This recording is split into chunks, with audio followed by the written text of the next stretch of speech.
Continue the show here with a blockbuster, an NBA sale. Josh Kushner and Bob Iger are buying the Lakers for a record $12.5 billion per our Ramona Shelburne, who's sitting right here this morning. The sale comes just under a year after Mark Walter took control of the franchise when his bid was approved by the league back in October of 2025. Walter told Ramona in a statement, "Owning the Los Angeles Lakers has been one of the great honors of my life, an extraordinary investment. But what I will carry with me is the community, the fans, and a city that treats this team as family. I'm grateful to Jeannie Buss, the Buss family, the players, and the staff for welcoming me into this chapter. The Lakers belong to Los Angeles, and I have every confidence the best is still ahead." All right, welcome back in here to the studio. Ramona, you broke this story. How did this all come about? Very quickly.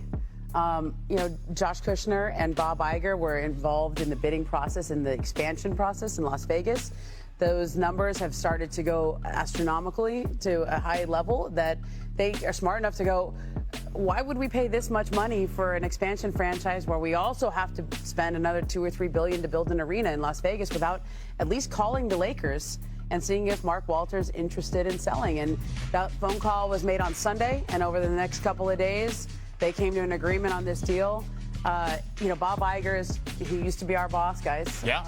He's a huge NBA fan. He used to have season ticket SportsCenter court at the Clippers for a lot of years. He tried to bring the NFL to Los Angeles a few years ago.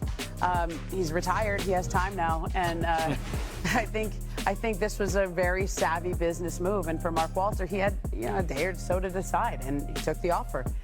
I don't think this was the intention here, but this is the proverbial offer you can't refuse.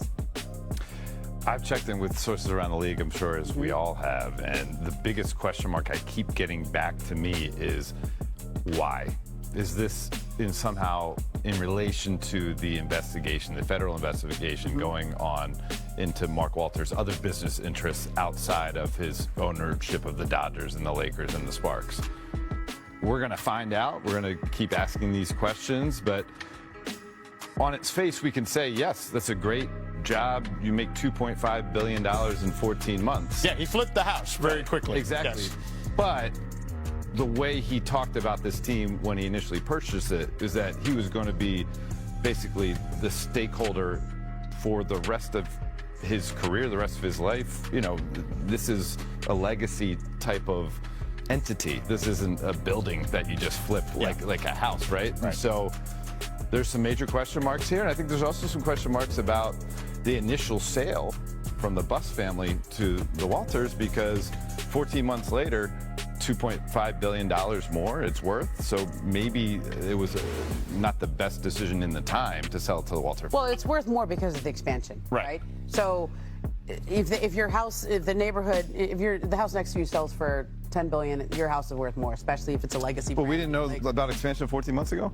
Yeah, that's true. Yeah. I mean, but I'm just saying the numbers have gotten real. I think when people thought about expansion, it was seen as $6 to $8 billion at the time. I think it's going well north of that now, and I think that it was a smart pivot. I mean, you can buy. This is Josh Kushner has he runs Thrive Capital. They just started another fund called Thrive Eternal, which is investing in legacy brands. They bought a minority share of the San Francisco Giants earlier this year.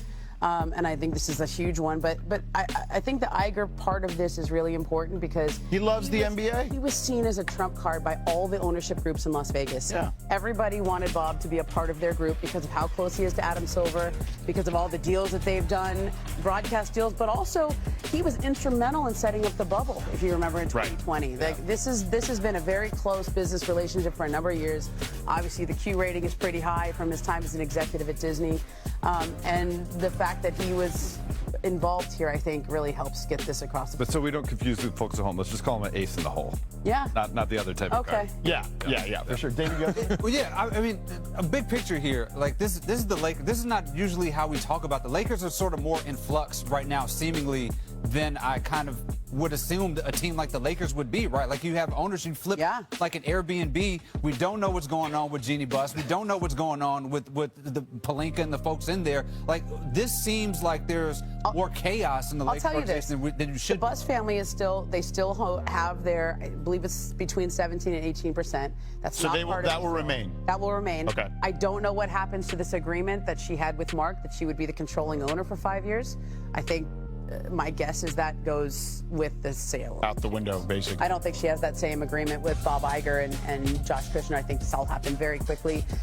This will take a couple months to go through at least, and there's a whole process it has to go through. So right now, the phrase I heard from one Laker employee was business as usual. The season's starting, they're getting ready.